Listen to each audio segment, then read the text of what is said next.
Hey, what's up, everybody? It's Wicked. Welcome back to the channel. And in today's video, we're going to be taking a deep dive into a game I've been looking forward to for a very long time. Clair Obscur Expedition 33. Ever since I first saw the first trailer, this game has had me intrigued. And now that I've finally played through it, I can confidently say that it's one of the most unique and emotionally impactful RPGs I've experienced in recent years. Now, let's get into why this game is something special. Normally, I would start off with the story, but with Clair Obscur, the gameplay deserves a spotlight right away because it's one of the freshest takes on turn based combat I've seen in a long time. At its core, Clair Obscur is a turn based RPG with 3-person party system, something fans of the genre will be familiar with. But what really sets it apart is how interactive every turn feels.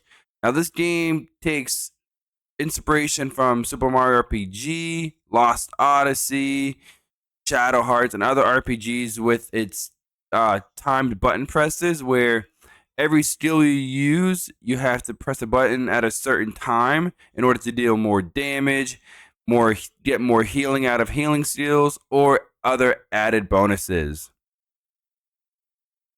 Now, that's for when you're taking your turns, but what Clair Obscur really does differently from every other RPG that I've played is when the enemy's taking your turn, you don't just sit back and let them attack you and you can't do anything. No. This game allows you to perfect dodge, perfect parry, completely negate the enemy attacks because there is no defend button in this game. You can't hit defend and pass your turn. You have to either dodge or parry or just take the attack. And that's what makes this gameplay so amazing, is because the more you play, the better you get at the parrying, the better you get at dodging. It's not a simple feature of, oh, I just have to level up some more to beat this boss or whatever. I just have to get better at parrying and dodging, and I can defeat these high level enemies at a much lower level. That's where the skill really comes into play. But not to say that you have to be perfect with the parrying and dodging, because you can either lower the difficulty to story mode like I did and have an easier time parrying and dodging, or you can boost your attributes with vitality and defense and just tank everything. That's another way you can do it. Or what I really like about this game is the skill system. It adds an incredible depth. Instead of traditional skill trees like you see in most games, you equip Pictos. And after 4 battles of fighting, the Picto is fully learned. And then you can use Lumina points to equip the Picto. Kind of similar to like Final Fantasy IX or like Tales of Vesperia, where you learn the weapon skills and then you can equip it for use no matter what.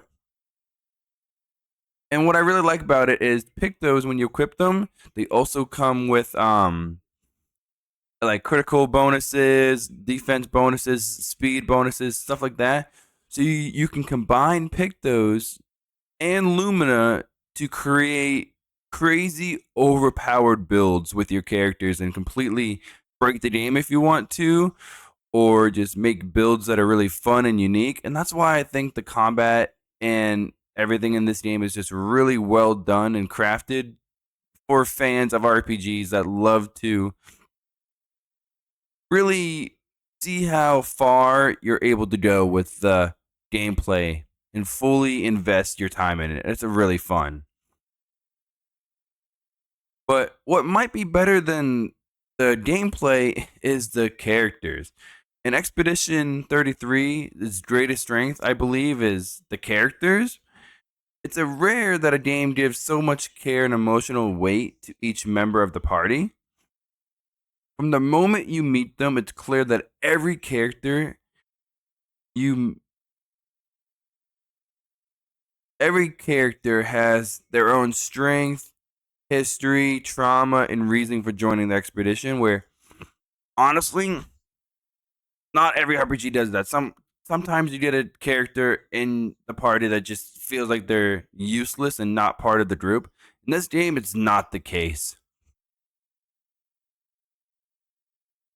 And they're not just archetypes thrown together, they're complex, layered individuals whose journeys feel personal. As the story unfolds, each character gets time to shine, not just through cutscenes or dialogue, but in how their beliefs and decisions shape the course of the narrative. Like Lune, she's all about technology and gestural and how you can use technology to advance the other expeditions to make them like either go like she believes using technology is the way forward for humanity, which feels really real in today's standard.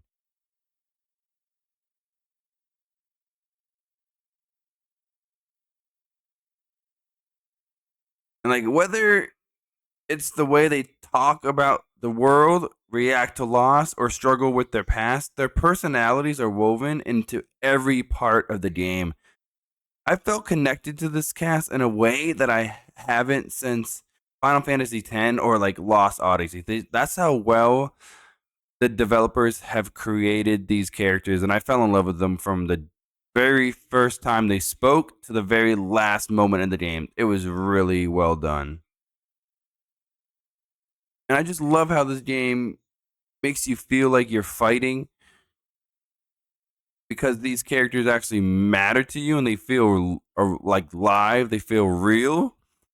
And you're not just trying to fight for the sake of fighting, you're fighting because you want to be able to protect the people that you care most about in this game. It's really, really well done.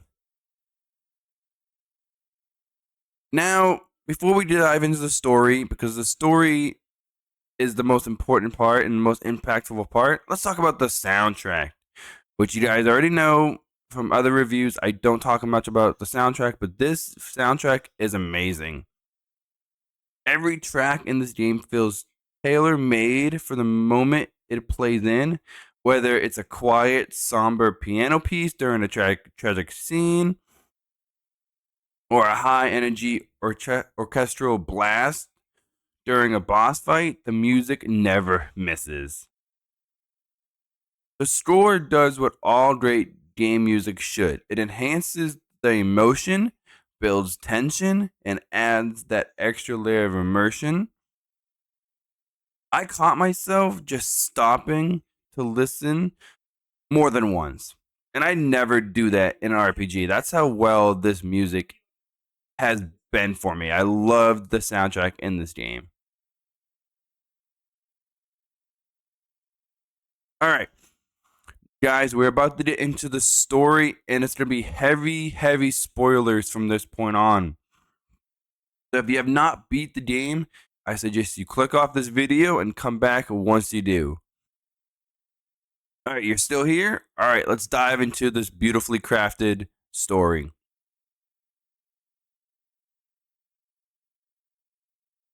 Now, at its core, this is a story about mortality, grief, and the human drive to keep moving forward. Even when the world feels like it's falling apart, the premise is dark. The world is trapped in the cycle where every year someone known as the Paintress erases a number of people from existence, literally wipes them from the world. It's haunting and it sets the stage for a narrative that challenges you to think deeply about death, legacy, and purpose. Acts 1 and 2 are beautifully constructed. The party's journey feels intimate and desperate.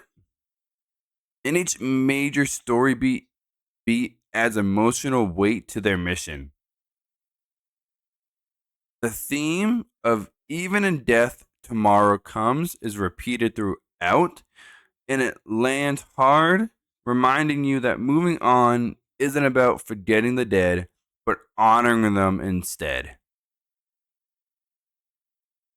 I especially loved how the game explores how different people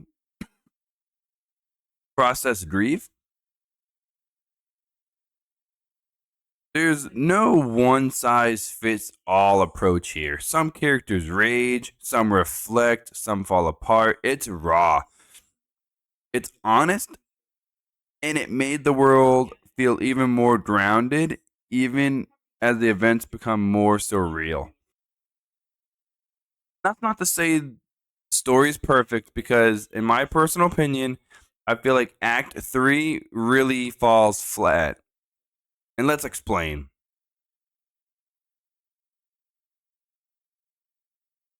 The twist that the world is actually a painted canvas crafted by someone else, namely Verso, really changed the tone for me. I feel like since it introduced that this world is just a painted vision of someone else, that everything that's happened in the world could essentially just be erased at any moment. Like, it doesn't feel real anymore. It doesn't feel like our characters really experienced that moment in the game. And I know, like, yes, it's still true that they experienced it. It's real to them. But for me as the player, I feel like, oh, at the end of the day, it's just a fake world. Why do I want to save it? And I'm not saying it's bad and I didn't like it. I still loved it. I thought it was a beautifully crafted story. I just feel like they could have went a different route with Act 3. Essentially, I feel like they could have just ended the game after Act 2. That's how well I thought it was concluded. But that doesn't say Act 3 doesn't bring some good moments. Like, the conflict that it sets up is brilliant. The value of reality versus the beauty of illusion, survival versus legacy, memory versus progress. Even if I didn't fully agree with where the story went, I can't deny how much it made me feel. The ending hit hard no matter what path you chose, and that's what matters most. Guys, that is my review for Clair Obscur Expedition 33.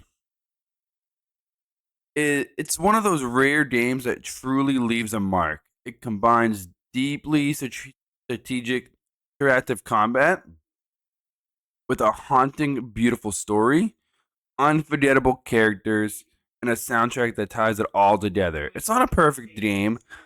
Act 3 may divide players, but it's bold.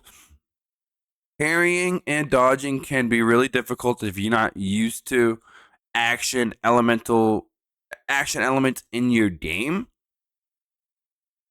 but it's still emotional and it sticks with you long after the credits roll. This game is an experience, and one I wholeheartedly recommend to any RPG fan who's looking for something fresh, meaningful, and emotionally charged.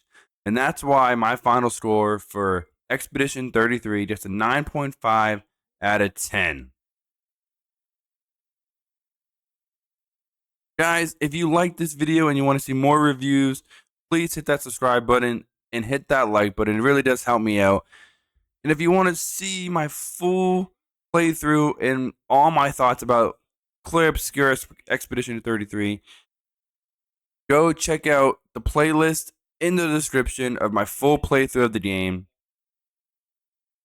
And if you want to see more Let's Plays and more reviews, subscribe to the channel because I have a lot more JRPG videos coming soon, guys. But I hope to see you in the next video. And until then, stay wicked.